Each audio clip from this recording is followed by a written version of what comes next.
샬롬, 여러분 안녕하세요. 저는 친절한 데이빗입니다. 성경적인 바른 교리를 아는 것은 믿음 생활에 있어서 절대적입니다. 믿음의 근간은 하나님의 말씀인 성경 기록이며 이 성경 기록을 바른 교리, 즉 바른 신학을 바탕으로 살펴야 합니다. 그렇다고 모든 성도들이 대학에 가서 신학을 할 수 없는 노릇이기 때문에 결국 지역교회나 인터넷 그리고 유튜브 등을 통해서 정보를 얻게 되는데 많은 경우 유명한 목사님이 강단에서 잘못된 신학을 가르치는 것을 봅니다. 청년들에게 인기가 높은 코스타 강사로 활동하면서 중국 상해에서 가장 큰 교회를 담임하고 있는 어느 유명한 목사님은 국내 한 메가처치에서 이런 말을 합니다.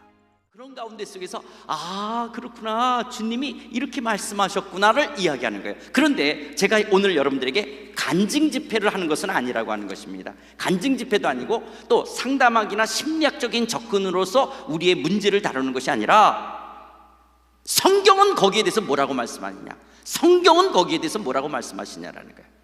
그런 부분들 속에서 성경의 진리들을 나누는 것으로 인해서 하나님 나라의 백성은 어떻게 삶을 살아가는지, 크리스찬들은 어떻게 이 땅을 살아가야 되는지, 이런 갈등과 아픔과 문제들 속에서 성경은 뭐라고 말씀하시는지를 이야기하려고 하는 것들입니다. 이야기하려고 하는 거예요. 들으신 바와 같이 성경이 내게 무엇라 하느냐, 즉 성경적인 진리를 가르친다고 전제를 합니다. 그러면서 요한복음 14장에 대해 이렇게 해석하죠. 그럼 목사님 천당이 있다는 거? 예! 그럼 어디 있어요? I don't know. You don't know, 피차 don't know, 쌤쌤이 don't know. 성경은 어디에도 천국을, 우리가 죽어서 가는 천국을 지리적 영토적으로 말한 구절이 없어요. 목사님 요한복음 14장 보면 예수님이 처소를 예배를 한다 그랬잖아요. 그래서 우리가 죽어서 다 갈 처소, 여러분 그냥 잠깐 그냥 시간이 없으니까 짧게 얘기하면, 여러분 요한복음 14장에 처음 등장하는 분이 계세요. 보혜사 성령이에요.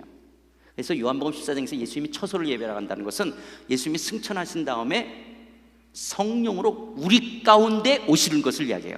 우리가 하나님의 처소가 되어질 것을 이야기해요. 그래서 너희가 하나님의 성전인 것과 하나님의 성령이 너희 안에 거하시는 것을 알지 못하냐고 말씀하시는 것처럼, 지금 요한복음 14장에서 예수님이 처소를 예배하러 간다는 것은 성령으로 우리가 우리 안에 오시는 것을 이야기하는 거예요.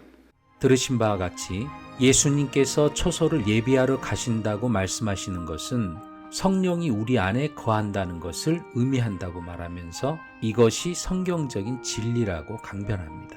그러나 이런 내용은 성경이 말하는 바른 진리, 바른 교리가 아닙니다. 요한복음 14장 1절부터 3절까지 예수님은 분명하게 너희를 위해, 즉 당시의 제자들을 포함하여 예수 그리스도를 믿는 자들을 위해서 아버지께로 가서 처소, 즉 실제적인 거주 장소를 마련하시겠다고 약속하십니다. 여기 요한복음 14장에서 예수님께서 우리에게 약속하신 내용은 성령님이 아니라 믿는 사람들이 장차 거할 하늘의 처소이며, 이는 실제로 존재하는 물리적인 공간이요 장소인 것입니다. 하나님을 믿는 것처럼 예수님께서 하시는 이 말씀을 문자 그대로 받아들이고 믿으라고 1절에 분명히 예수님께서 말씀하십니다. 유명한 성경학자들의 주석을 살펴보면 이 목사님이 말하는 것처럼 처소를 성령으로 해석하는 경우는 없습니다.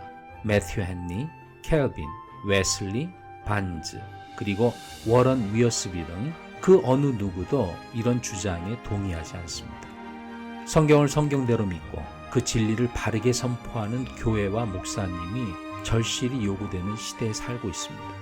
유튜브 조회수가 많고 부흥 강사로 유명세를 떨치고 또 큰 교회에서 초빙되어 설교를 하는 목사님이라 하더라도 거짓 교리와 거짓 복음을 전할 수 있음을 우리 성도들은 주의를 기울여야 할 것입니다. 이번 에피소드는 여기까지입니다. 예수님이 요한복음 8장에서 진리가 너희를 자유롭게 한다고 말씀하셨는데요. 진리 안에서 영혼의 진정한 자유를 누리는 여러분들이 되시길 바랍니다. 지금까지 친절한 데이빗이었습니다.